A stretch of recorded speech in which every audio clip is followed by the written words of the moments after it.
On the harbour wall of Chania on the island of Crete, a carved stone lion spreads its wings above the waterline. It has weathered there for centuries, salt-worn and half-forgotten, watching over a port it no longer commands. The lion is not Greek. It was placed there by the Republic of Venice, a city nearly 1,000 miles to the northwest, built on wooden stilts driven into the mud of a shallow lagoon. Most visitors walk past without a second glance. But that lion once marked the outer reach of a maritime empire that stretched across the entire eastern Mediterranean. How did a city with no farmland, no mines, and no standing army come to carve its symbol into walls this far from home? That question has no single answer. It unfolds across 1,000 years of trade, political invention, and slow transformation. Venice's forgotten empire was not built the way most empires are built. There were no great cavalry charges, no dynastic bloodlines claiming divine right. What there was instead was saltwater timber and an extraordinary tolerance for risk. Tonight we'll follow the traces that empire left behind in stone fortifications still standing on distant coastlines, in words we use every day without knowing their origin, and in the strange quiet foundations hidden beneath the city itself. To understand Venice, you have to understand what it was before it was anything. In the 5th century, the western half of the Roman Empire was coming apart. The farmlands and towns of northern Italy, once prosperous and orderly, were being swept over by successive waves of invasion. The Huns came from the east, the Lombards followed. For the people living in that fertile plain, the Veneti, as the Romans called them, each new arrival meant the same thing: flight. They moved toward the one place no mounted army could reach, the lagoon. It was not a welcoming place. A maze of mud flats and salt marsh, shallow channels that shifted with the tides, and small islands barely rising above the waterline. There was nothing there to conquer, which is precisely why it offered safety. The earliest settlements were humble fishermen and salt workers building on unstable ground, learning to read the tides the way farmers elsewhere read the soil. But over generations something remarkable happened. Those scattered, desperate communities did not simply survive, they began to cohere into a single settlement. And that settlement began to build. The method they developed was by any measure ingenious. Thousands of sharpened wooden piles were driven down through the soft mud until they reached a layer of hard clay beneath. Packed tightly together, these piles formed a kind of underwater forest-dense stable, and strong enough to bear the weight of stone. On top of that hidden forest they laid platforms of heavy timber, and on the timber they built churches, houses, eventually palaces. The entire city of Venice rests on this inverted woodland, a foundation no one sees sunk in darkness and saltwater quietly holding everything above it in place. What grew on top of those wooden piles was unlike anything else in medieval Europe. Venice had no king. It had no feudal lord. Instead, beginning in the 8th century, it elected a leader called the Doge, from the Latin dux, meaning simply leader. The title was deliberate. He was to govern, not to rule, and the system built around him was designed almost obsessively to ensure that no single person could ever accumulate too much power. The Doge's personal mail was read by state censors before it reached him. His sons were barred from public office. He could not leave the city without permission from his own councils. Some historians have called this the most elaborate constitutional restraint system ever devised in the pre-modern world. Perhaps it was. But it lasted over 1,000 years longer than the Roman Republic, longer than any European monarchy that preceded it. Whether that longevity came from the system's brilliance or simply from the immense wealth that flowed through it is a question still gently debated. What is less debated is where that wealth came from. Venice's position poised between the Latin West and the Byzantine East gave it access to a commercial world that most of Europe could only imagine. Through a combination of naval power, shrewd diplomacy, and an almost ruthless pragmatism, Venice became the gatekeeper of the spice trade. Pepper cloves, cinnamon, nutmeg, these were not luxuries in the modern sense. They were preservatives, medicines, and status symbols of extraordinary value. A small sack of peppercorns could be worth more than a labourer's annual wage. A pound of nutmeg, some records suggest, could rival a pound of gold. Venice did not grow these spices. It did not even transport them from their origins in the distant east. What it did was position itself at the precise point where those goods entered Europe, and it made certain through treaty, through force, through its network of island colonies that no one else could do the same. The profits from that monopoly built the marble palaces along the Grand Canal. They funded the paintings of Titian and Veronese. They paid for the war fleets assembled at extraordinary speed in the city's vast and secretive arsenal. And they sustained an empire not of conquered territories but of sea routes, a chain of fortified harbours stretching from the Adriatic to the Black Sea, each one marked by the carved lion of St. Mark. But empires built on trade routes are fragile in a particular way. They do not fall to invading armies so much as they are quietly made irrelevant. When Vasco da Gama rounded the Cape of Good Hope in 1498, he did not attack Venice. He did not think about Venice. He simply found another way to reach the spices, and in doing so he rendered the entire Venetian model 1,000 years of accumulated advantage slowly, gently obsolete. What happened next is part of what makes Venice unusual among the great powers of history. It did not collapse into civil war. It did not fragment. It transformed. The city that could no longer command. The sea lanes became instead the most beautiful and most visited city in Europe, a capital of carnival opera and painted light where masks worn during months, long festivals allowed noblemen and commoners to pass as equals through the same narrow streets. Tonight we will move through these layers slowly. From the mud and the wooden piles, the stolen body of a saint smuggled past customs under a layer of pork. From the golden ring dropped into the Adriatic each spring to the fortresses still standing on foreign shores. Not to prove anything, not to settle anything, simply to follow the traces and to listen to what the stones and the silence between them might still carry. We become headed where the city begins, in the lagoon, in the dark where the water meets the wood. The lagoon and the piles. In the autumn of the year 452, according to the oldest local chronicles, the horsemen of Attila reached the edge of the flatlands where the rivers of northern Italy begin to slow and spread. The city of Aquileia, once a jewel of the Roman northeast, had already been burned. Padua was in flames. The people of the Veneto plain, farmers, tradesmen, minor Roman officials, had nowhere left that a cavalry force could not follow. What remained was the lagoon, a vast, shallow, tidal expanse stretching along the Adriatic coast, threaded with sandbars and mudflats that shifted with every season. It was not a destination, it was the absence of one, and yet it is here that 1,000-year republic would take root not in soil, but in salt and silt and the dark compression of waterlogged wood. The refugees who came to the lagoon did not arrive as a single wave. That is worth pausing on because the story is often told as a single dramatic flight, families fleeing the Huns' boats, pushing off from burning shores, a clean and cinematic break with the old world. The archaeological record suggests something quieter and more complicated. Some settlements on the outer islands appear to predate Attila's invasion by decades, perhaps longer. Fishermen and salt workers had been living at the margins of the lagoon well before the great migrations began. What changed in the 5th century was not the discovery of the lagoon, but the scale of its use. It became suddenly and desperately a place of mass refuge. The Huns were followed by the Ostrogoths by the Lombards. Each new wave of invasion pushed more people into the water. The lagoon filled not in a moment, but over generations. What they found there was not hospitable. The islands were low, often barely above the tide line. Fresh water was scarce. The ground, if you could call it ground, was soft, wet, unstable. Building anything permanent on such a surface seemed by every principle of ordinary construction impossible. And yet the Venetians solved it with a method so simple and so counterintuitive that it still surprises engineers today. They drove wooden piles into the mud. Thousands of them, tens of thousands. The logs were typically cut from alder trees, a species that grows abundantly in the river valleys of the Veneto, and sharpened to a point at one end.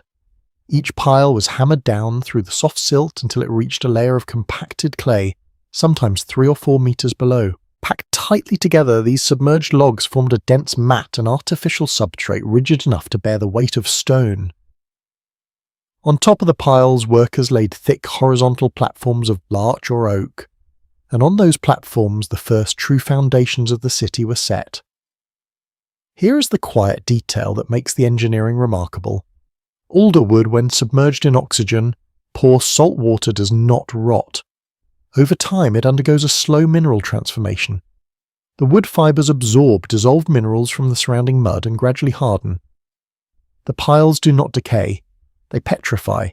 They become in effect stone. Core samples taken from beneath some of Venice's oldest buildings have revealed piles still structurally sound after more than a millennium. The city is not sinking into a rotten forest.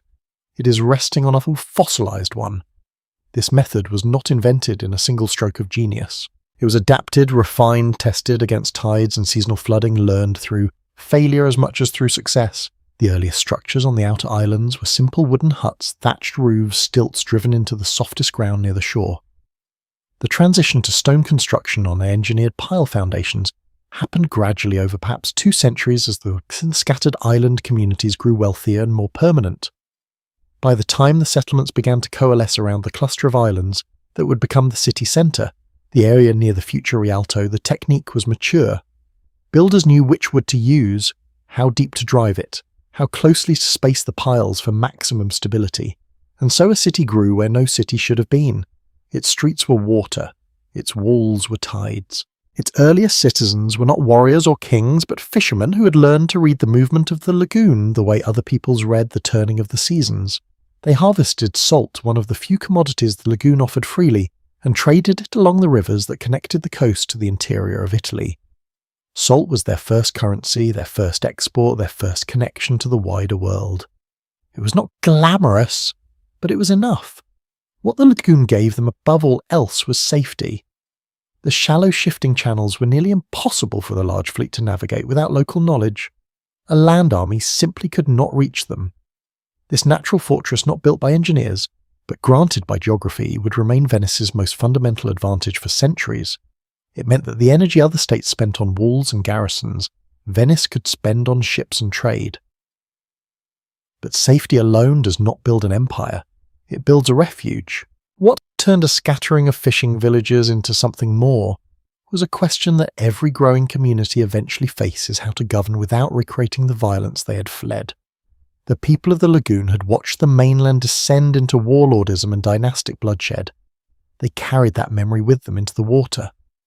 And the system they built in response solely, cautiously, with an almost obsessive suspicion of concentrated power, would prove to be one of the most durable poles or political inventions in European history. That system begins with a single office, a single title, and a single deliberate limitation. Begins with the Doge. The Doge, and the architecture of mistrust. The ducal cap known as the corno was a stiff horn-shaped hat made of stiffened linen and brocade rising to a rounded point above the brow. It was the single most recognizable symbol of the Doge's authority, worn at every public ceremony, depicted in every official portrait placed upon the head of each new leader on the day of his election. And yet, for all its visibility, the cap signified something unusual among the crowns of medieval Europe. It could not be inherited. It could not be seized. It was bestowed by committee, and it came with a set of restrictions so elaborate that the man who wore it was in many practical respects less free than the humblest merchant in the city. The office of the Doge was Venice's answer to a question that haunted every community born from political collapse. How do you create authority without creating tyranny? The title itself was chosen with care. Doge derives from the Latin dux, meaning leader, not king, not prince, not lord. The distinction mattered. A king rules by birth, a lord rules by land. The Doge ruled by election, and his power was conditional from the first moment he assumed it. He was chosen for life, yes, but not by popular vote. The selection process, which evolved over centuries into one of the most baroque electoral mechanisms ever devised, involved multiple rounds of nomination lottery and secret ballot designed specifically to prevent any single faction from controlling the outcome. By the 13th century, the procedure involved 41 electors chosen through a sequence of 9 alternating rounds of drawing lots and voting. The system was so convoluted that modern political scientists have studied it not as a curiosity, but as a serious exercise in game theory. Its purpose was not efficiency. Its purpose was prevention. The prevention of exactly the kind of strongman rule that had torn apart the cities of the Italian mainland. Once elected, the Doge found himself wrapped in ceremony, but stripped of autonomy. He could not open his own official correspondence state. Censors read it first, filtering what he was permitted to see. He could not meet privately with foreign ambassadors without witnesses appointed by the councils. His sons were forbidden from holding political office during his reign, a measure aimed directly at the threat of dynastic succession. He could not leave the city without the explicit permission of his own government. He could not even abdicate. The role was lifelong, but the life it offered was one of gilded confinement. He was the face of the state, not its hand. The real power lay elsewhere, distributed deliberately across a series of interlocking councils, each one watching the others, with quiet institutional suspicion. The broadest of these was the Great Council, the Maggior Consiglio, which by the 14th century had grown into an assembly of well over 1,000 members drawn from the city's recognised noble families. This body was in theory the ultimate source of political authority. It elected the members of every smaller council, every committee, every magistracy in the Republic. But the Great Council was not open to everyone. In 1297, a decision known as the Serrata, the closure formally restricted membership to families already listed in a registry of the nobility. New names could be added only under extraordinary circumstances. The effect was to freeze the political class into a hereditary caste, not a monarchy but an oligarchy with a fixed and jealously guarded membership. The republic that feared one-man rule had in its own way created a different kind of exclusion. Power was shared, but only among those already holding it. Beneath the Great Council sat a layered hierarchy of smaller bodies, each with specific and often overlapping responsibilities. The Senate handled foreign policy and trade. The Collegio functioned as something like a cabinet preparing legislation and managing day-to-day governance. And above them all, or perhaps beneath them in the sense that it operated largely out of sight, was the Council of Ten. Created in 1310 in the aftermath of a failed coup, the Consiglio dei Dieti was tasked with protecting the security of the state. Its methods were secretive. Its authority was vast. It could order arrests, conduct trials behind closed doors, and impose sentences including execution without public proceedings.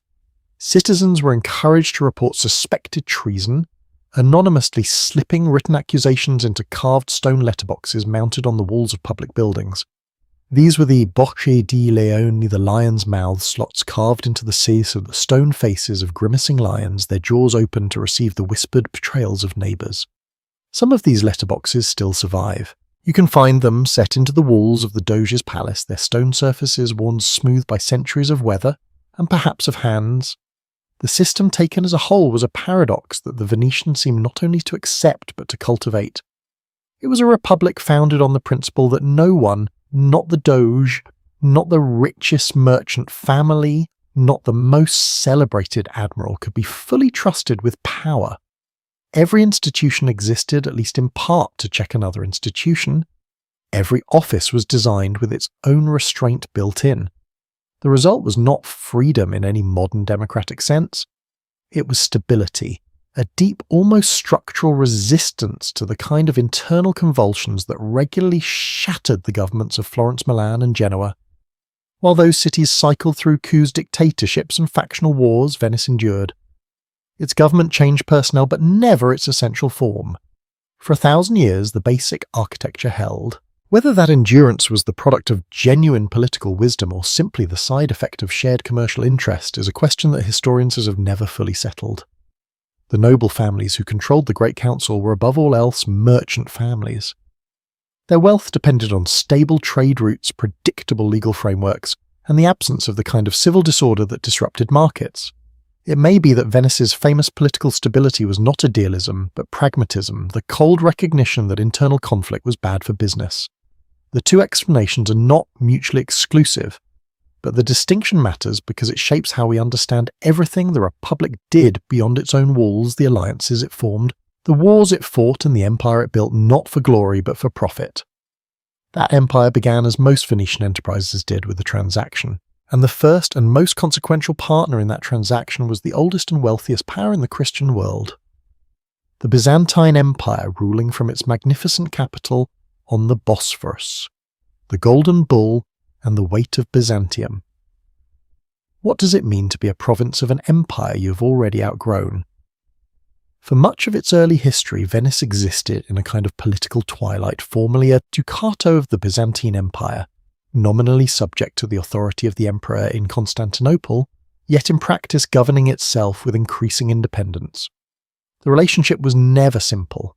It was not colonial subjugation, nor was it an equal alliance.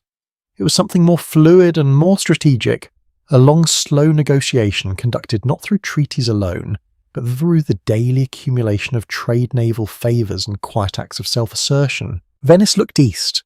Its art, its religious architecture, its diplomatic vocabulary, all carried the deep imprint of Byzantine culture, and yet it was always in some fundamental way building toward a separation that neither side fully acknowledged until it was already complete. The cultural debt was visible everywhere. The great Basilica of St. Mark, which began to rise in the 9th century as a shrine for the evangelist's stolen remains, was not designed in the Romanesque style that dominated Western Europe at the time. Its architects looked instead to Constantinople. The floor plan followed the Greek cross. The interior was lined not with frescoes but with the golden mosaics, thousands of tiny glass tesserae set into plaster catching and multiplying the light of oil lamps until the walls seemed to glow from within. Byzantine master craftsmen were brought to Venice to oversee the work, or Venetian artisans were trained in Byzantine workshops and returned home carrying techniques that would define the city's aesthetic for centuries. To stand inside St. Mark's Basilica today is to stand inside a building that belongs architecturally and spiritually as much to the Eastern Mediterranean as to Italy. It is a structure that remembers in its bones the empire Venice once served. But service for the Venetians was never an end in itself, it was an investment. Throughout the 10th and 11th centuries, the growing Venetian navy became an increasingly valuable asset to the Byzantine emperor.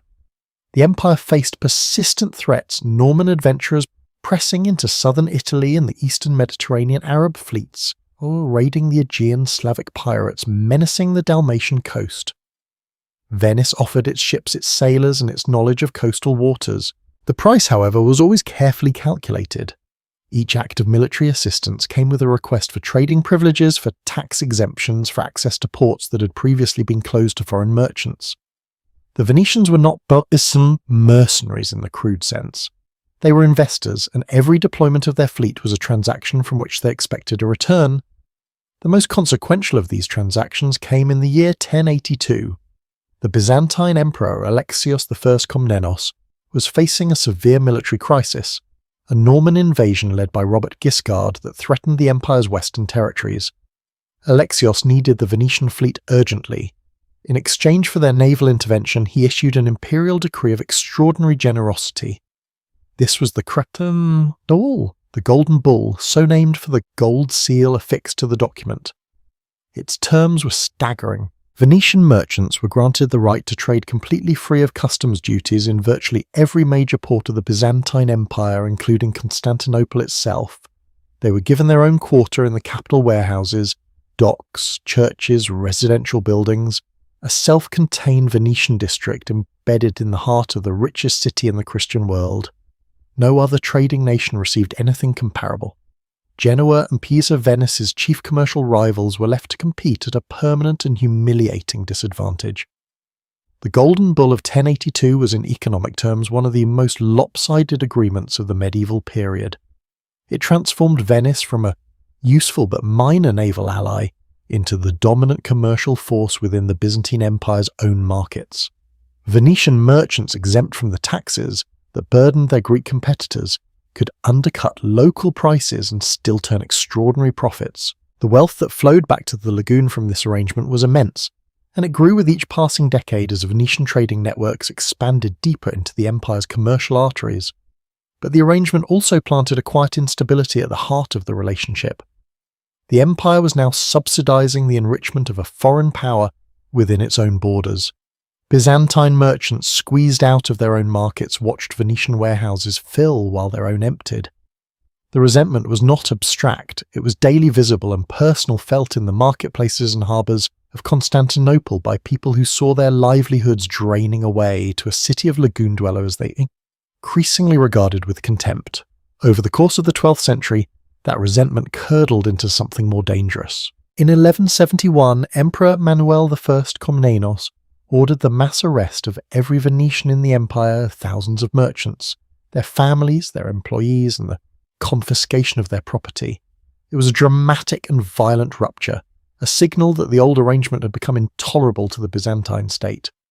Venice responded with outrage but lacked the military strength to retaliate effectively at such a distance. The arrested Venetians were eventually released, negotiations resumed, and some trading privileges were restored. But the damage was deep. Trust, once a functional, if not emotional component of the relationship, had been shattered. 2 decades later, in 1182, a popular uprising in Constantinople turned into a massacre of the city's Latin residents, Venetians, Genoese paisans, with mobs attacking foreign quarters, burning churches and killing men, women and children in the streets. The violence was indiscriminate and brutal, and it left a scar on Venetian memory that would not fade. By the end of the 12th century, the old relationship between Venice and Byzantium had been entirely transformed. What had begun as provincial deference had passed through economic dependency, mutual exploitation and open violence, arriving at last at something cold and calculating. Venice no longer saw the Byzantine Empire as a patron or even as a partner. It saw it as a weakening rival, still wealthy, still strategically positioned, but internally fractured and militarily vulnerable. The Venetians knew Constantinople's harbours, its defences, its commercial infrastructure, its internal politics. They knew these things because they had spent centuries operating inside the empire's own body.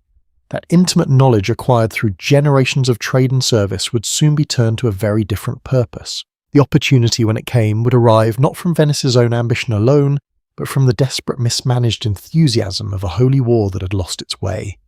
The Crusaders were already gathering, and they needed ships.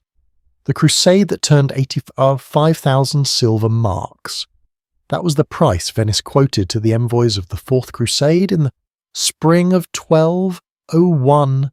The cost of building, equipping and crewing a fleet large enough to carry 33,000 soldiers and 4,500 horses across the Mediterranean to Egypt. It was an almost inconceivable sum, equivalent to roughly twice the annual revenue of the Kingdom of England at the time. The Crusader lords agreed to it because they had no alternative.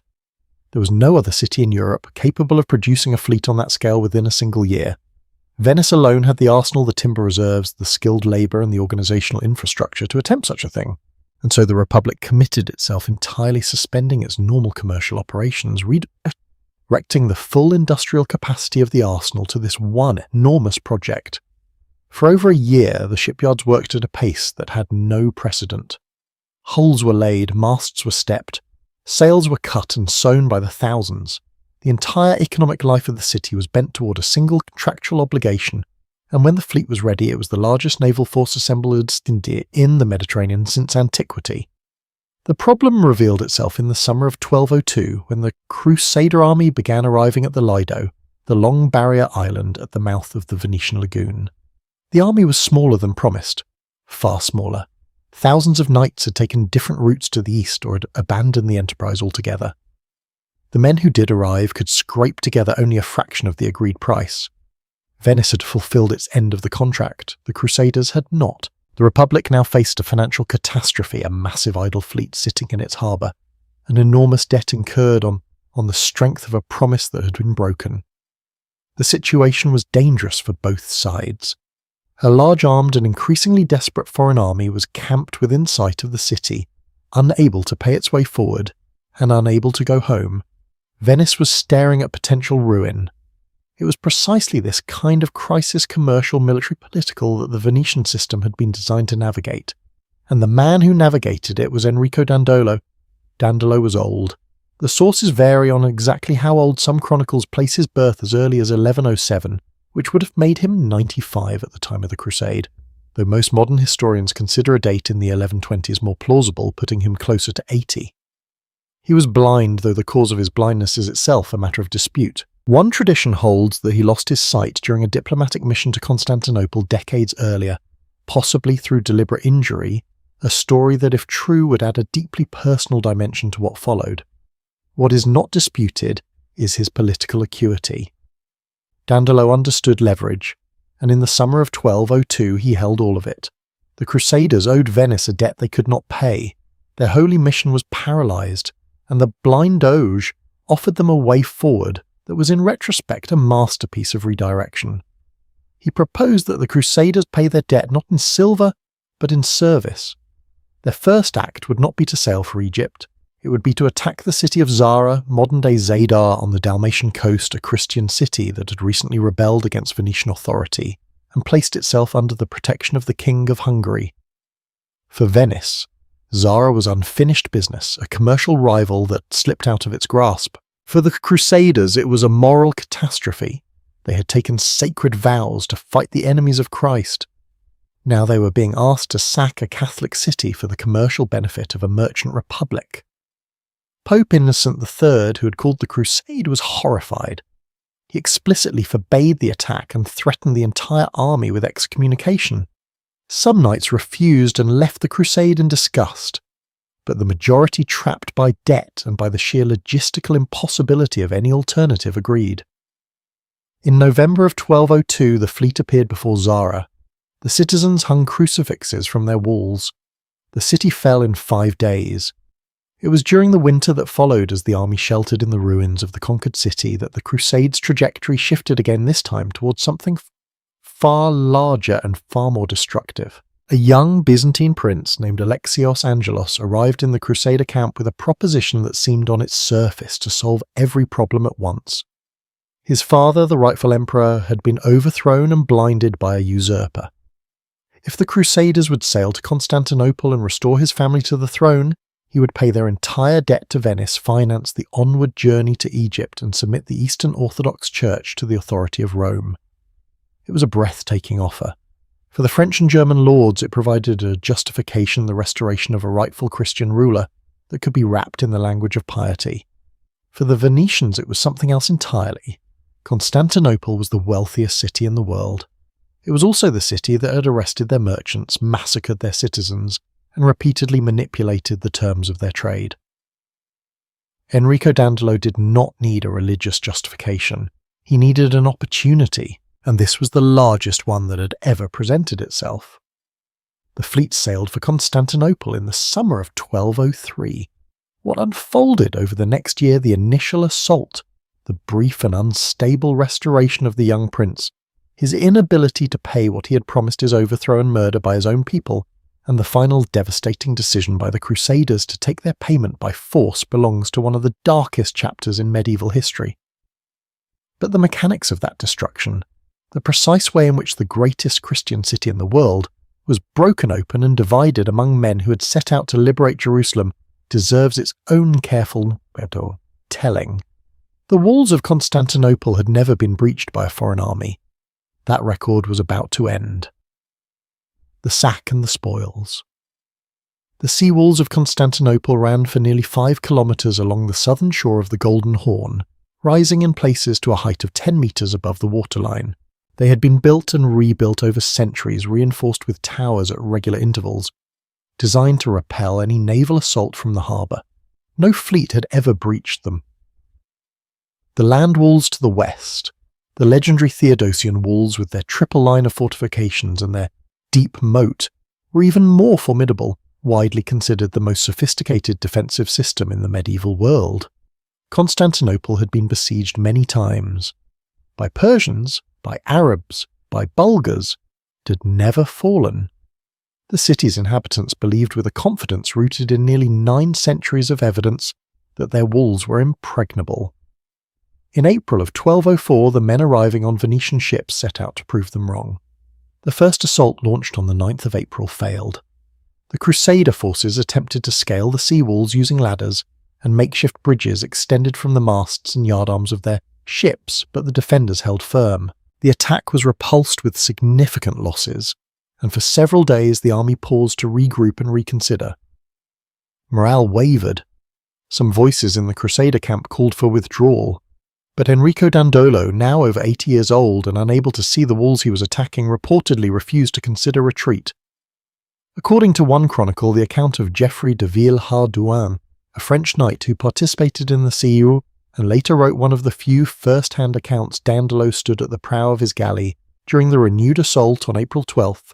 The banner of St. Mark unfurled before him and demanded to be put ashore at the base of the walls. Whether the scene unfolded precisely as Villehardouin described it is impossible to verify. chroniclers of the period routinely embellished acts of valour. But the detail has persisted for 8 centuries, and its survival tells us something about the impression Dandolo made even on those who were not Venetian. The second assault succeeded. A shift in the wind pushed the Venetian ships closer to the walls, allowing soldiers to leap from the flying bridges onto the ramparts. A small breach was forced. Towers were taken. Once a foothold was established, the defence began to collapse inward. By nightfall, the Crusaders controlled a section of the seawall, and the usurper Emperor Alexios V fled the city under cover of darkness. Constantinople. The Queen of Cities, the largest and wealthiest metropolis in the Christian world, lay open. What followed over the next 3 days has been described by Byzantine Latin and later Ottoman historians alike as one of the most devastating sacks in the histories of the medieval world. The Crusader army, French, Flemish, German and Italian, poured into the streets and unleashed a systematic campaign of looting, destruction and violence. Churches were stripped of their sacred vessels. The great cathedral of Hagia Sophia, the spiritual heart of Eastern Christendom, was broken into and plundered, its silver iconostasis torn apart, its altar smashed for the precious metals embedded in it. One contemporary Byzantine account describes a prostitute being seated on the patriarch's throne while soldiers drank from liturgical chalices. Private homes were ransacked. Libraries were burned. Bronze statues that had stood in the city's public squares since the age of Constantine and Justinian were pulled down, melted and recast as coin. The Venetians, amid this chaos, operated with a discipline that set them apart from their crusading allies. They looted strategically. Where the French and German knights seized whatever they could carry, gold plate, jewelled reliquaries, bolts of silk, the Venetians selected their prizes with the calculating eye of men who understood the difference between treasure and power. They took religious artefacts of the highest symbolic value items that could elevate Venice's prestige among the capitals of Christendom. The most famous of these were the 4 bronze horses, a matched set of gilded equine statues, likely of Roman or late Hellenistic origin, that had stood in Constantinople's hippodrome for centuries. The horses were carefully removed, shipped back to Venice, and installed on the facade of St. Mark's Basilica, where they would remain for the next 600 years gazing out over the piazza as silent witnesses to the Republic's greatest and most morally compromised triumph. They are still there today, though the ones on the exterior are now replicas. The originals moved inside to protect them from pollution. But their placement was never decorative.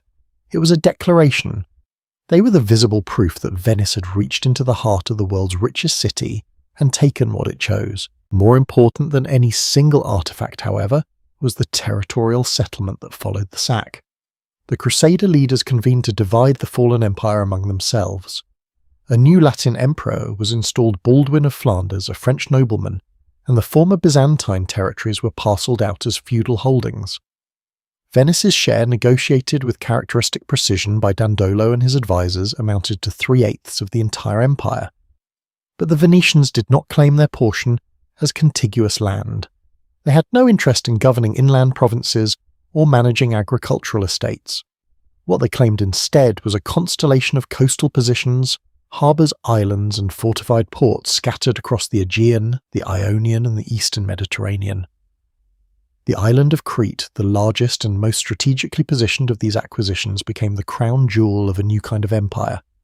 They called it the Stato da Mar, the state of the sea. It was not an empire of territory. It was an empire of routes, a chain of stepping stones designed to guarantee the safe passage of Venetian ships from the lagoon to the Black Sea and back.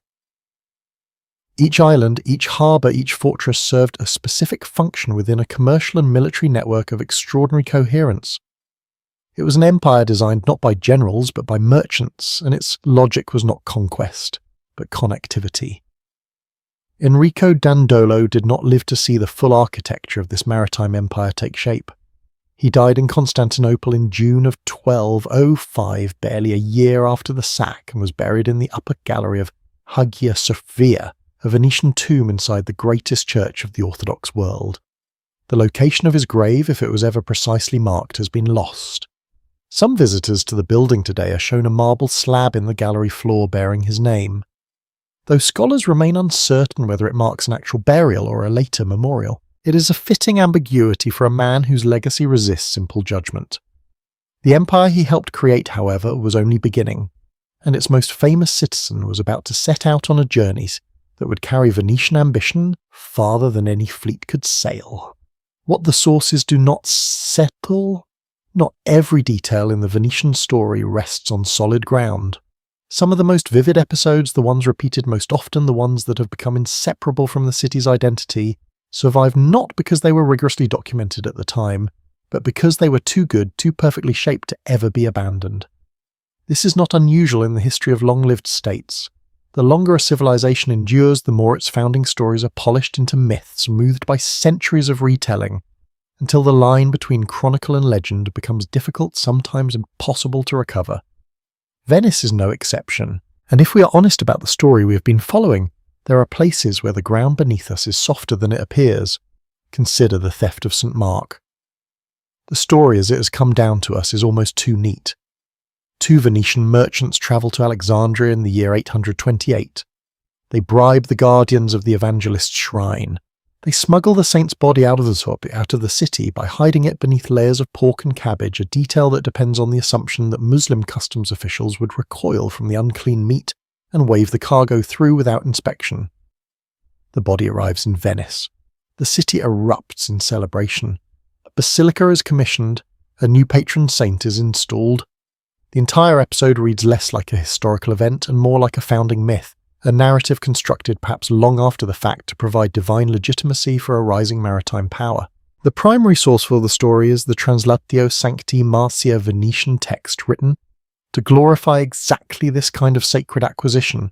There is no independent confirmation from Alexandrian or Arab sources. The pork and cabbage detail, which appears in later retellings and artistic depictions, may have been embellished over time to emphasize Venetian cunning and Muslim naivety. A narrative convenience rather than a historical fact. None of this means the theft did not occur. Relic theft was common in the early medieval period, and Venice clearly did come to possess remains that it venerated as those of St. Mark. But the specific details of the operation, the bribery, the smuggling, the perfectly calibrated cultural exploit belong to a tradition of storytelling that served the Republic's political needs as much as its spiritual ones. The story may be true, it may be partly true, it may be a carefully constructed memory. The sources do not settle the question, and perhaps they were never meant to. A similar caution applies to one of the most celebrated claims about the Venetian arsenal, the assertion that a fully equipped war galley could be assembled and launched in a single day. The claim is dramatic, and it appears in multiple sources, most famously in connection with a visit by King Henry III of France in 1574. According to the account, the Venetians staged a demonstration for their royal guest assembling and arming a complete galley in the time it took him to eat dinner. The story has become a standard illustration of Venetian industrial efficiency, and it is not without basis. The arsenal did operate on principles that anticipated the modern assembly line standardized parts sequential station specialized labor. But there is an important distinction between assembling a ship from prefabricated components already stored in warehouses and building a ship from raw timber. The demonstration for Henry III, if it occurred as described, was almost certainly the former, an impressive logistical feat, but not quite the miracle of instant creation that the story sometimes implies. The arsenal's true genius was not speed alone, but preparation, the ability to maintain such vast reserves of standardized parts that rapid assembly became possible at any moment. That is remarkable enough without embellishment. Yet the embellishment persists because it serves the same purpose it always has, to make Venice appear not merely efficient, but almost supernatural in its capabilities. And then there is the question that shadows the entire Venetian narrative tradition, the reliability of the chronicles themselves. Much of what we know about the Fourth Crusade, for instance, comes from two principal accounts. The first is Geoffrey de Villehardouin's Conquest of Constantinople, written by a French nobleman who participated in the Crusade and who had strong reasons to justify its controversial diversion. The second is Robert de Clary's account, written by a lower-ranking knight with a different perspective, but his own set of biases. Both men were participants, not neutral observers. Both wrote after the fact, shaping their narratives, to explain decisions that had been widely condemned. Villehardouin, in particular, consistently presents the diversion to Constantinople as a series of unfortunate but unavoidable steps, rather than a calculated strategy, a framing that some modern historians have questioned. The Venetian side of the story is even harder to recover. Venice produced remarkably few narrative chronicles compared to other Italian city-states. Its records are rich in administrative documents, contracts, trade agreements, council minutes, but thin on the kind of personal reflective writing that gives us access to motive and intention. Enrico Dandolo, the central figure of the Fourth Crusade, left no memoir, no personal correspondence that survives. We know what he did. We can reconstruct from the pattern of his decisions what he likely wanted. But his inner reasoning remains opaque, filtered through the accounts of men who were not Venetian, and who understood him only partially. This opacity is not a failure of the historical record. It is a feature of Venetian culture itself. The Republic was a state that valued secrecy, that punished unauthorized disclosure, that built its political system on the principle that information was power and should be carefully controlled. The Council of Ten did not publish its deliberations. Diplomatic dispatches were coded. The arsenal's methods were guarded as state secrets. Venice was in many ways a civilization that deliberately made itself difficult to read from the outside, and so we are left 8 centuries later reading the traces it chose to leave the administrative records. It preserved the buildings it constructed, the symbols it carved into stone, and acknowledging quietly that the full picture may never be available to us. The stories are vivid, the evidence is real, but the space between them is wider than it first appears. What we can follow with more confidence is the physical infrastructure of the empire itself, the ports, the fortresses, the sea routes that connected them. And no part of that infrastructure mattered more than the chain of islands and harbours the Venetians assembled in the aftermath of the Fourth Crusade, the chain of lions. A Venetian merchant galley sailing east from the lagoon in the 14th century would have passed through a world that was at nearly every point along the route administered, fortified and taxed by Venice. The journey began at the Lido, where the calm waters of the lagoon met the open Adriatic. From there the ship would hug the Dalmatian coast past Zadar, past Split, past the deep fjord like inlet of Kotor, each of these ports flying the banner of St. Mark, or bound to Venice by treaty. Crossing the mouth of the Adriatic, the ship would reach Corfu, the heavily fortified island that guarded the entrance to Greek waters like a stone sentinel. Then south and east through the Ionian Sea, past the coastal stations of the Peloponnese into the Aegean, and its scattered constellations of islands, the Cyclades, the Sporades, the Dodecanese, many of them governed by Venetian noble families who held them as hereditary fiefs. And at the far end of this long maritime corridor anchoring the entire system lay Crete, the largest, the wealthiest, and the most strategically indispensable of all Venice's overseas possessions. This was the Stato da Mar, and to trace its full extent on a map is to understand that Venice did not merely trade across the Mediterranean, it controlled the sea itself, link by link, harbour by harbour, fortress by fortress. The system was not assembled all at once. Some territories were acquired through the partition of the Byzantine Empire after 1204. Others were purchased outright. Venice bought the rights to Crete from Boniface of Montferrat, the nominal leader of the crusade, for a modest sum that proved to be one of the shrewdest investments in the Republic's history.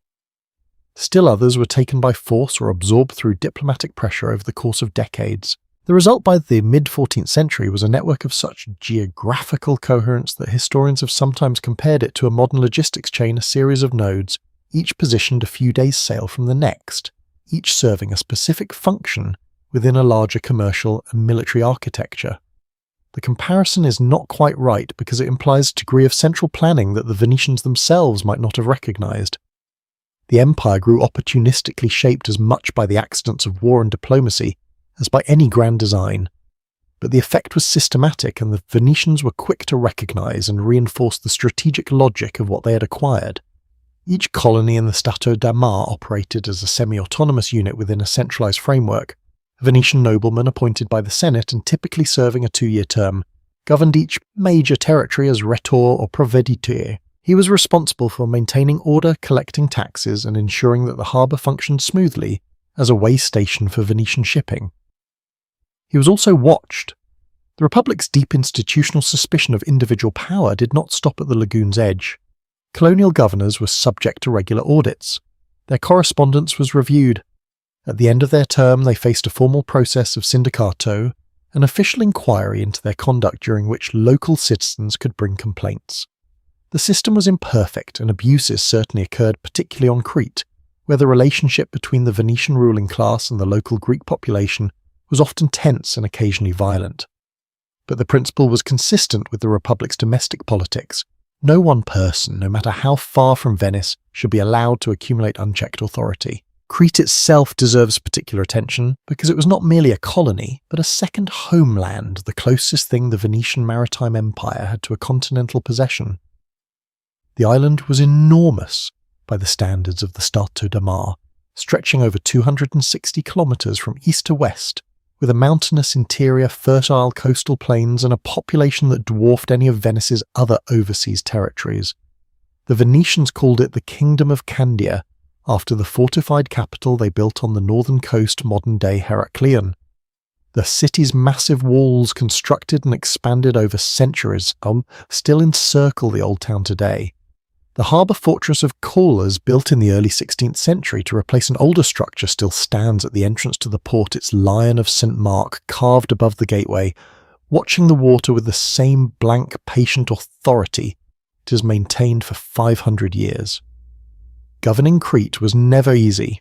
The local Greek population resented Venetian rule, and the island was shaken by a series of major revolts, the most significant being the uprising of 1363, when both Greek and Venetian settlers on the island briefly declared independence from the mother city.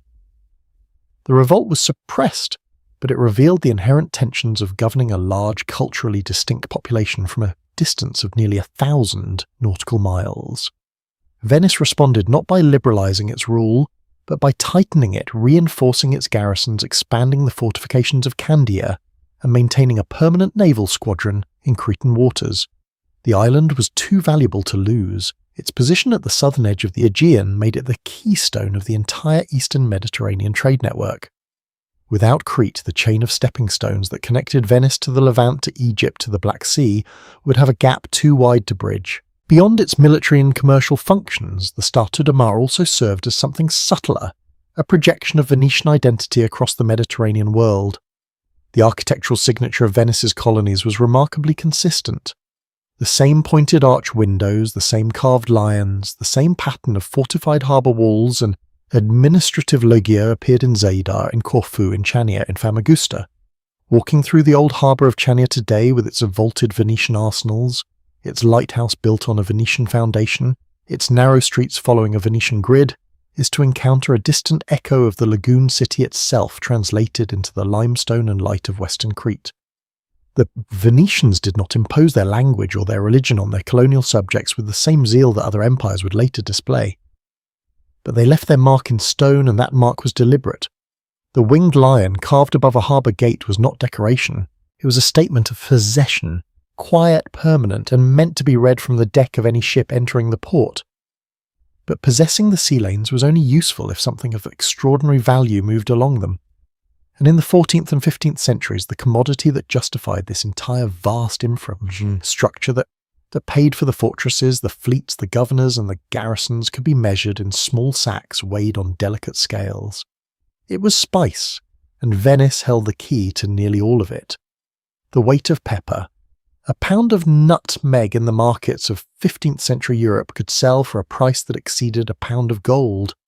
The comparison sounds like exaggeration, the kind of detail a chronicler might inflate for dramatic effect, but it appears in multiple independent sources, from Venetian trade ledgers to the account books of German and Flemish merchants who purchased their stock at the Rialto. The value was not arbitrary. Nutmeg travelled an almost inconceivable distance to reach a European table. It grew on a handful of small volcanic islands in the Banda Sea at the far eastern edge of the Indonesian archipelago, a place so remote that no European would lay eyes on it until the Portuguese arrived in the early 16th century. From those islands the spice passed through the hands of Malay traders, then Indian middlemen, then Arab merchants, who carried it by dhow across the Indian Ocean to the ports of the Red Sea or the Persian Gulf. From there it moved by camel caravan to the Mediterranean termini Alexandria in Egypt, Aleppo in Syria, Beirut on the Levantine coast. At each stage of this journey, the price increased. By the time a sack of nutmeg reached the wharves of Venice, it had been bought and sold half a dozen times, and its value reflected not just the spice itself, but the cumulative cost of every mile, every middleman, every risk taken along the way. Venice did not control this supply chain from end to end. No single power did. What Venice controlled was the final and most profitable link, the point at which the spices entered Europe. Through a combination of diplomatic treaties with the Mamluk sultans of Egypt, the strategic positioning of its island colonies, and the overwhelming dominance of its merchant fleet, the Republic established what amounted to a near monopoly on the European spice trade. Other Italian cities, Genoa, Pisa, Florence, attempted to compete, but none could match Venice's combination of naval power, colonial infrastructure, and privileged access to the Egyptian and Levantine ports where the eastern goods arrived. The Venetian state managed this trade with the same institutional precision it applied to everything else. Merchant convoys known as the Muda sailed on schedules set by the Senate. The routes were fixed, the departure dates were fixed, the number and size of the ships were regulated. Even the prices at which certain goods could be sold were in some cases subject to state oversight. The spice trade was not a free market in any modern sense. It was a managed monopoly, and the Venetian government treated it as a matter of national security as much as private enterprise.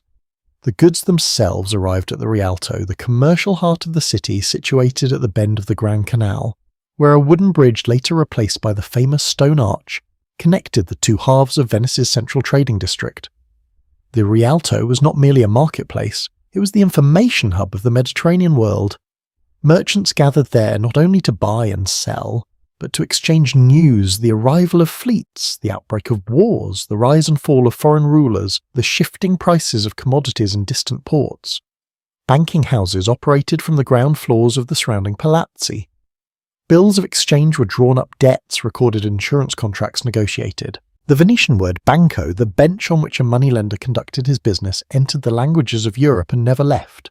When a banker failed, his bench was publicly broken banco rotto, and from that small ritual of financial disgrace the English language acquired the word bankrupt.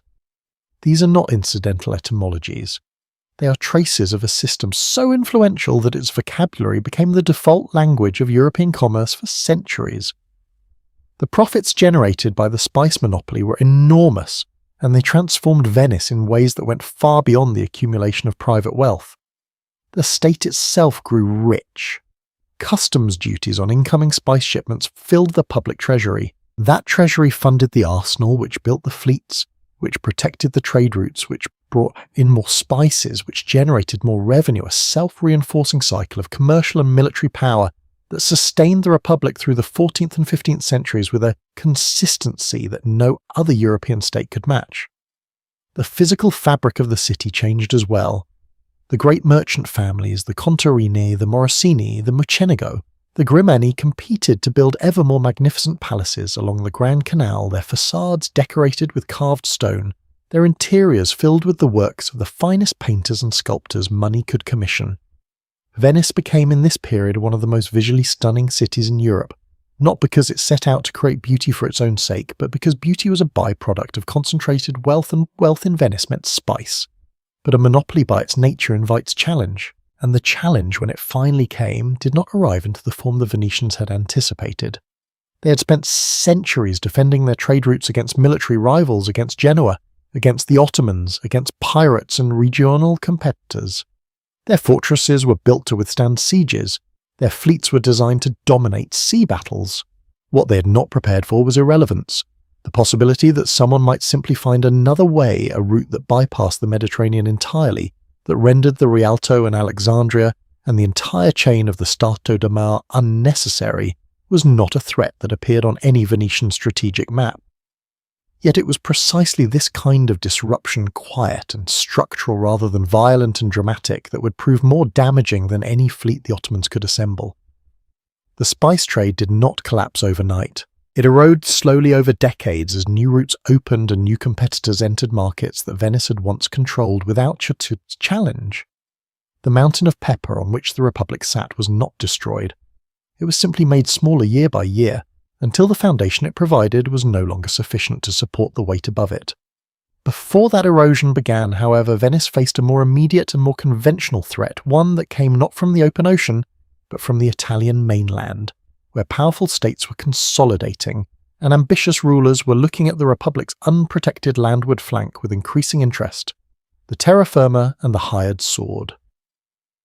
How does a city built on water learn to fight on land? For most of its history, Venice had answered this question by simply avoiding it. The lagoon was a natural fortress. The sea was the Republic's domain, and its military energies were directed almost entirely toward naval power. The arsenal, the fleet, the defence of its maritime colonies. The Italian mainland, with its feudal rivalries and its endless territorial wars, was someone else's problem. Venetian diplomacy on the peninsula was cautious, transactional, and above all designed to keep the Republic out of the kind of grinding land conflicts that consume the resources and attention of its neighbours. But by the early 15th century, the luxury of detachment was no longer available. The Duchy of Milan under the Visconti family was expanding aggressively across northern Italy, absorbing cities and territories at a pace that threatened to bring a single hostile power to the very edge of the lagoon. If Milan controlled the Veneto plain, it would control Venice's access to fresh water, to food, to the overland trade routes that connected the city to the markets of Germany and Central Europe. The sea could make Venice rich, but the land behind it could make Venice starve. The debate within the Republic was fierce and prolonged. A faction of traditionalist merchants and nobles who saw Venice's identity as fundamentally maritime argued that any entanglement in mainland politics would be a catastrophic betrayal of the city's nature. They pointed to the example of other Italian republics that had exhausted themselves in territorial wars, squandering wealth that could have been invested in trade. The opposing faction, the expansionists, countered that the world had changed. A Venice that clung to its lagoon while Milan swallowed the surrounding countryside would eventually find itself besieged not by a fleet which it could defeat, but by an army that could simply wait on the shore and starve the city into submission.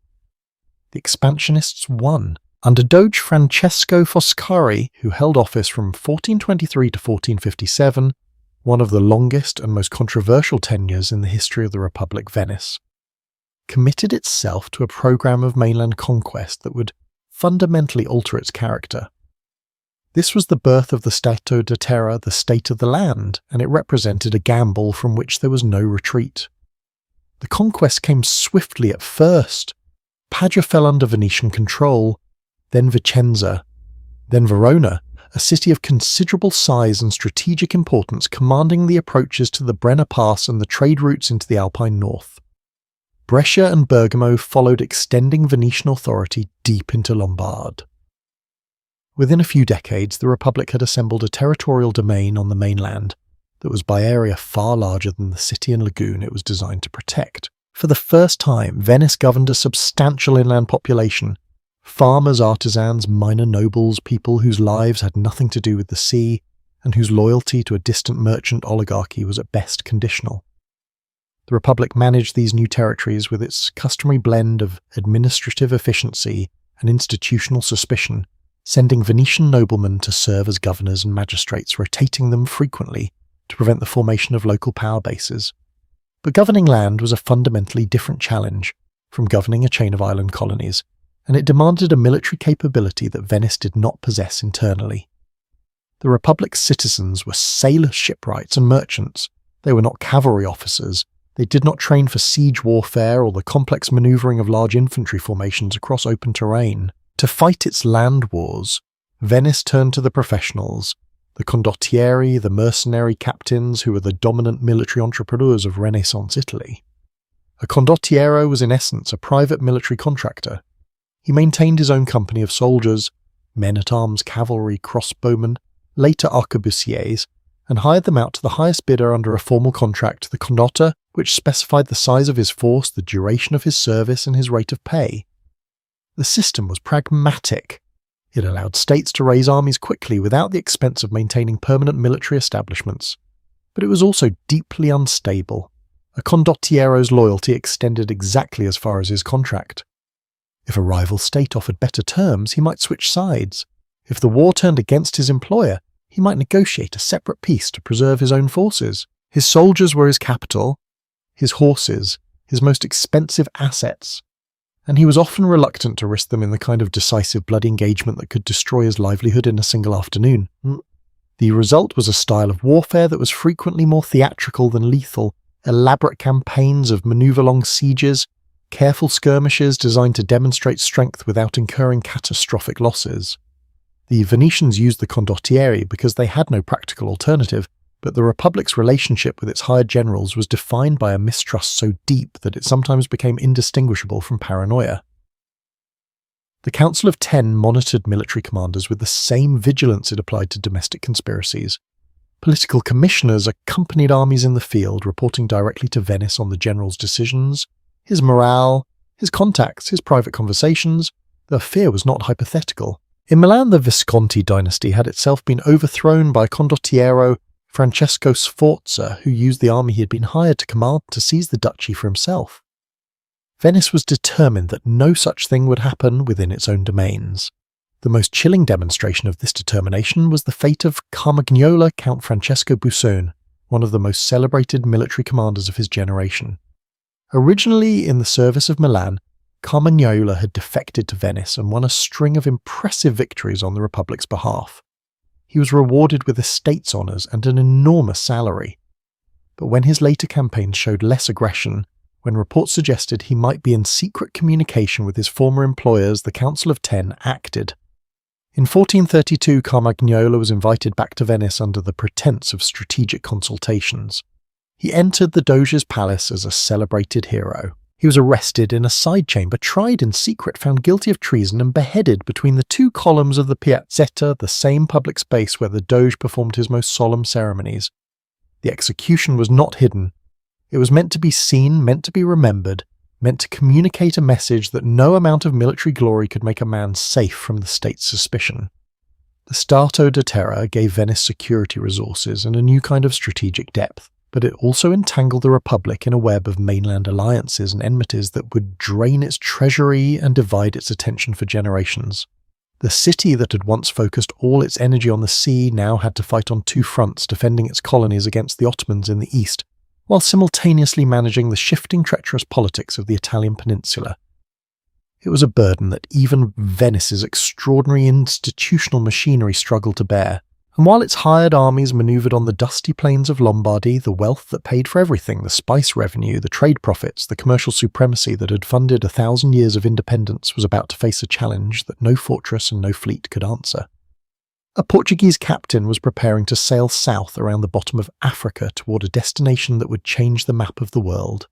The route that changed the world. On a morning in late May of 1498, 3 small battered Portuguese ships dropped anchor in the harbour of Calicut on the southwestern coast of India. They had been at sea for 10 months. Their crews were ravaged by scurvy, swollen gums, loosened teeth, limbs blackened by subcutaneous bleeding. They had sailed south along the entire length of the African coast, rounded the Cape of Good Hope, in storms that nearly destroyed the fleet, crossed the Indian Ocean on monsoon winds they barely understood, and arrived at last in a port where the spices of the East were traded openly and in vast quantities. The captain's name was Vasco da Gama. He was not the first European to dream of reaching India by sea. He was simply the first to survive the attempt. And the consequences of his arrival, not for Portugal alone, but for Venice, for the Mediterranean trading system, for the entire economic architecture of medieval Europe, would unfold over the following decades with a slow, grinding inevitability that no single battle or treaty could have matched. The news travelled slowly. It reached Venice not as a sudden announcement, but as a gathering rumour whispered first in the trading houses of Lisbon, then carried by merchants and diplomats along the overland routes to Italy. By the time the full significance of da Gama's voyage was understood in the councils of Venice, the Portuguese were already planning their second expedition. The Venetian diarist Girolamo Priuli, whose journals provide one of the most candid contemporary accounts of the Republic's internal mood, recorded the reaction with a starkness that later historians have quoted repeatedly. He wrote that the news was received as the worst thing the Republic could possibly have heard, not because it represented a military defeat, but because it rendered the entire Venetian commercial model, the system that had sustained the city for centuries, potentially obsolete. The far-sighted merchants of the Rialto understood immediately what was at stake. If Portuguese ships could carry pepper and cinnamon directly from India to Lisbon, bypassing the overland caravan routes, bypassing Alexandria and Aleppo, bypassing the entire chain of the Stato da Mar. Then Venice's monopoly, the foundation of its wealth, the justification for its empire, would simply evaporate. Not in a single catastrophic moment, but gradually as prices adjusted and a market shifted, and European buyers discovered that they no longer needed to purchase their spices from Venetian middlemen at Venetian prices. The Republic did not accept this verdict passively. Venice was above all else a pragmatic state, and its leaders explored every available option to counter the Portuguese threat. Diplomatic overtures were made to the Mamluk Sultan of Egypt, Venice's long-standing trading partner, proposing a joint military campaign to block Portuguese access to the Indian Ocean. The idea was not absurd. The Mamluks controlled the Red Sea, and a combined Venetian-Egyptian fleet could in theory have challenged Portuguese naval power before it became entrenched. A fleet was eventually assembled and sent to confront the Portuguese in the Indian Ocean, resulting in the Battle of Diu in 1509. The engagement was a disaster. The Portuguese, with their superior ship-mounted artillery and their heavy ocean-going carracks, decisively defeated the combined Mamluk-Gujarati fleet. Venice's indirect attempt to strangle the new route had failed. An even more ambitious scheme was briefly considered: the construction of a canal at Suez, connecting the Mediterranean to the Red Sea and allowing Venetian galleys to sail directly into the Indian Ocean.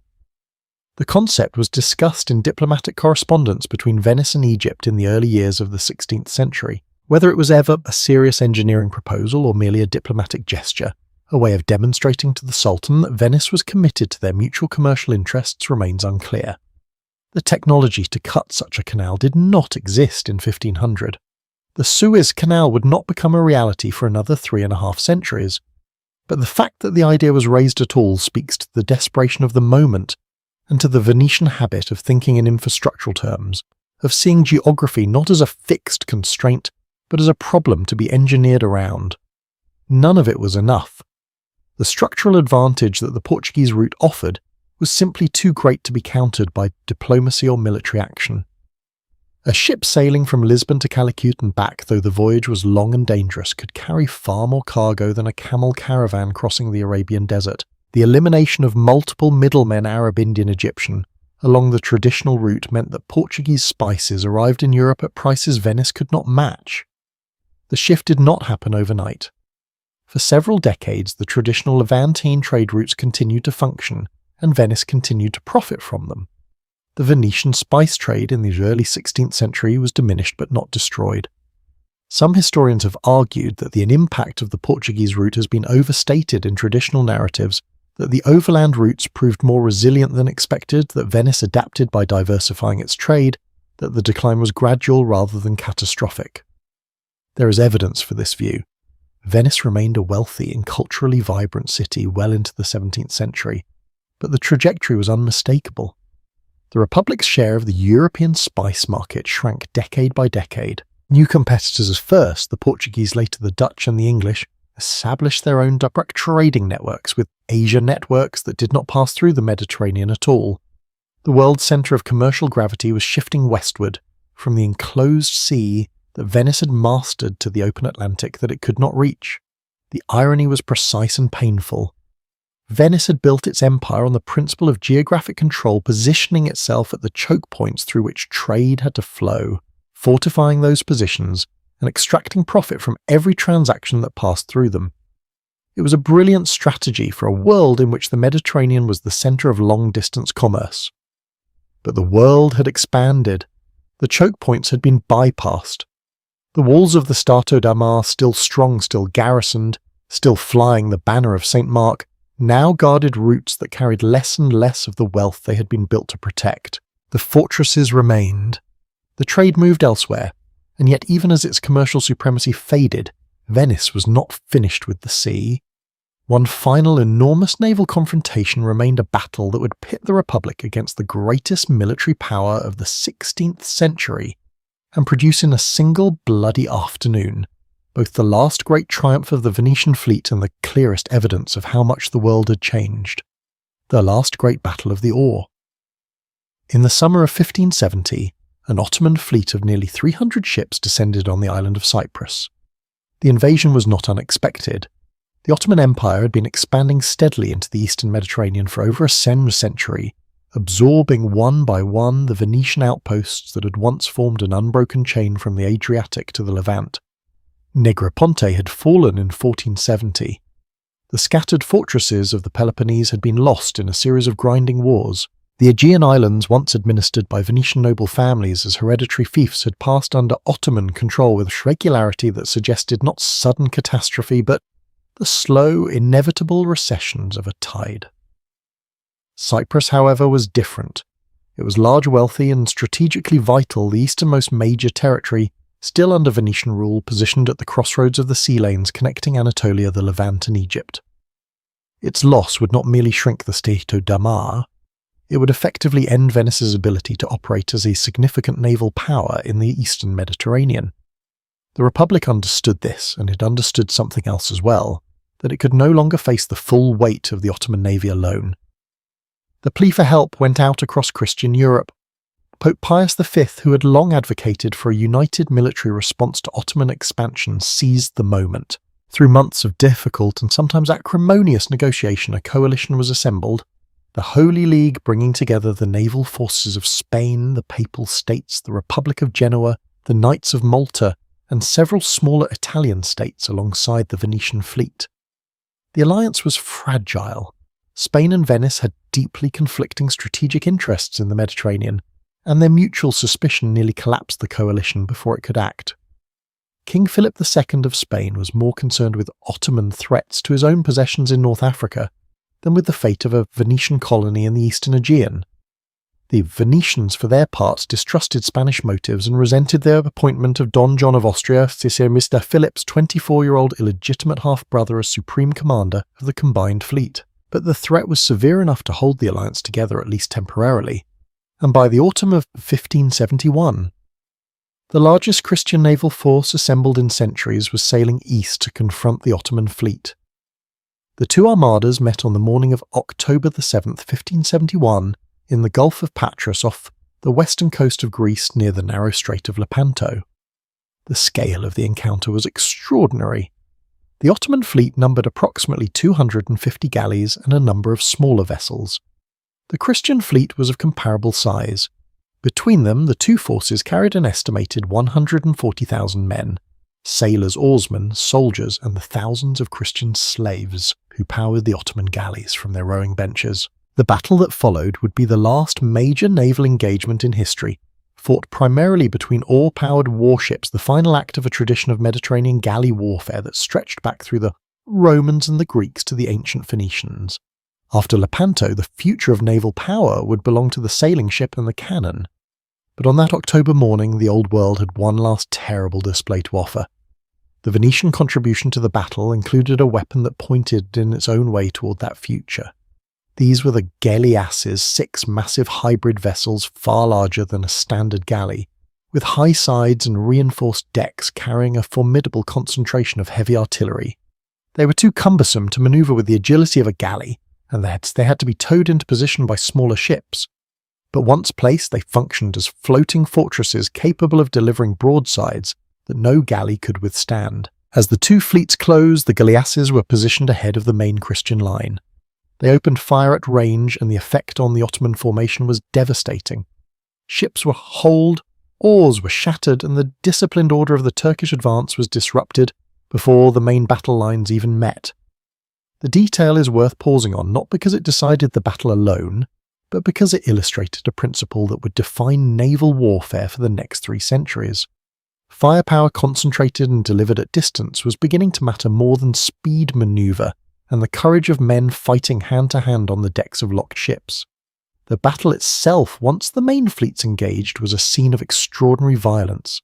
Galleys rammed and grappled, soldiers boarded enemy vessels and fought across blood-slicked decks, with swords, axes and arquebuses. The fighting was concentrated, confused and intensely personal men, killing at arm's length in a space no wider than a village street.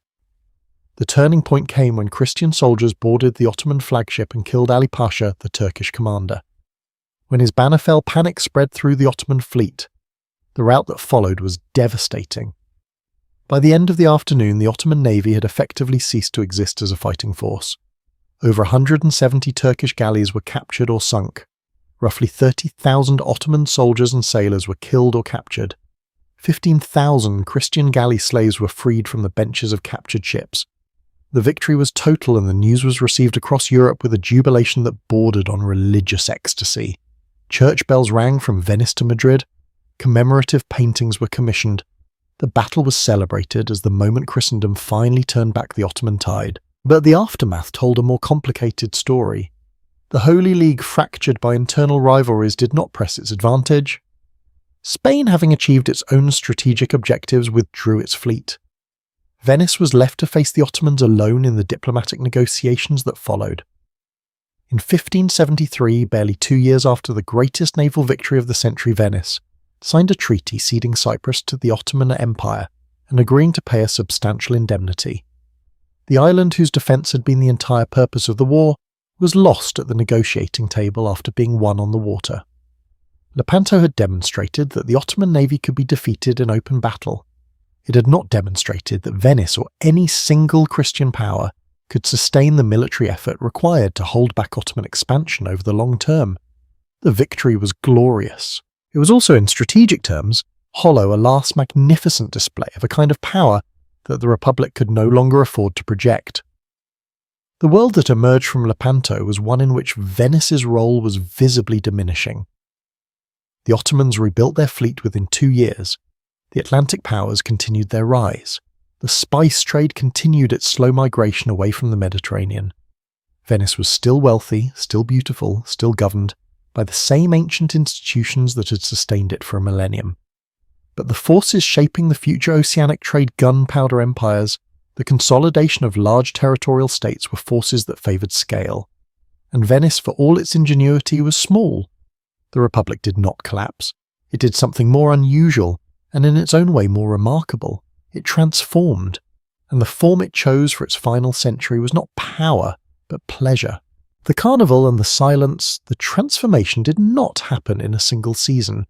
It gathered slowly across the 17th century as the Republic's military commitments contracted and its cultural energies expanded to fill the space left behind. Venice had always been a city of spectacle, the marriage to the sea, the processions of the Bucentaurs, the elaborate rituals of the Doge's court, but those spectacles had served a political purpose, projecting the power and unity of a functioning maritime state.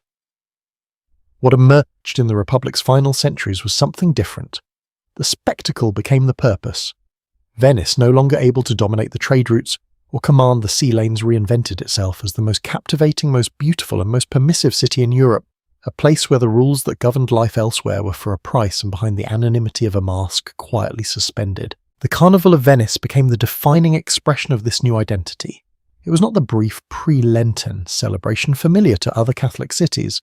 It was a season stretching at its peak across several months of the year, during which the wearing of masks in public was not merely permitted, but expected. The mask was the key. Behind a simple white bauta, a full face covering paired with a black tricorn hat and a dark cloak. A nobleman became indistinguishable from a shopkeeper, a foreign visitor from a local courtesan. The social hierarchies that the Republic had maintained with such institutional precision for 1,000 years dissolved temporarily and deliberately into a shared anonymity. Gambling houses operated openly, the most famous being the Ridotto, established in 1638 as the first publicly licensed casino in the Western world, housed in a wing of the Palazzo Dandolo, where masked patrons wagered enormous sums in near silence, the only sounds the click of chips and the rustle of silk. The city's theatres, Venice had more opera houses per capita than any city in Europe, so it staged lavish productions that drew audiences from across the continent. Antonio Vivaldi composed many of his most celebrated concertos for the orchestra of the Ospedale della Pietà, one of Venice's 4 charitable institutions for orphaned girls, whose musical ensembles were so accomplished that they became a major attraction for foreign visitors. The music that drifted from those windows, precise, vibrant, structured with a mathematical elegance, became for many travellers the sound of Venice itself. This was the era of the Grand Tour, and Venice was its most anticipated destination. Wealthy young men from England, France, Germany and beyond travelled south to complete their education in the classical and artistic traditions of Italy and Venice, offered them something no other city could match: a combination of high culture and low restraint, of breathtaking beauty and sophisticated vice, all available within a compact labyrinthine urban landscape that seemed designed for secrecy and discovery. They came to see the paintings Titian, Tintoretto, Veronese, and to commission new works from the view painters who specialised in capturing the city's luminous architectures with almost photographic precision. The greatest of these was Giovanni Antonio Canal, known as Canaletto, whose sunlit panoramas of the Grand Canal and the Piazza San Marco became the definitive visual record of 18th century Venice. His paintings were purchased by the hundreds by English collectors and carried back to country houses across Britain, where they shaped the European imagination of Venice for generations. Canaletto painted a city that was in its way already a monument, still magnificent, still functioning, but sustained more by its beauty and its reputation than by any active exercise of political or military power. Behind the masks and the music, the Republic's government continued to function, but with a rigidity that had long since passed from stability into stagnation. The Great Council still met. The Doge was still elected through the same elaborate sequence of lots and ballots that had been devised centuries earlier. The Council of Ten still watched for threats to the state.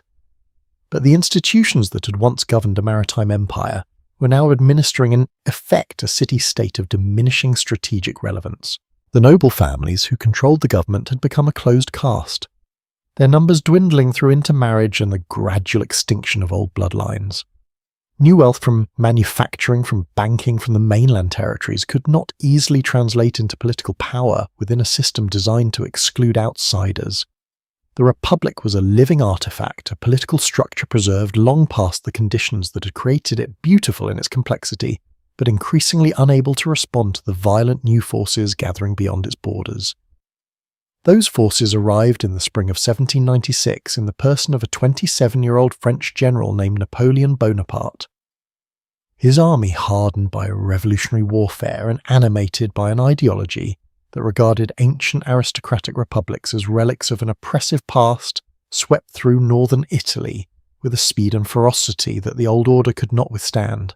Venice, clinging to a neutrality that had served it well in calmer times, found itself trapped between Napoleon's France and Habsburg Austria, unable to appease either, and too weak to resist both.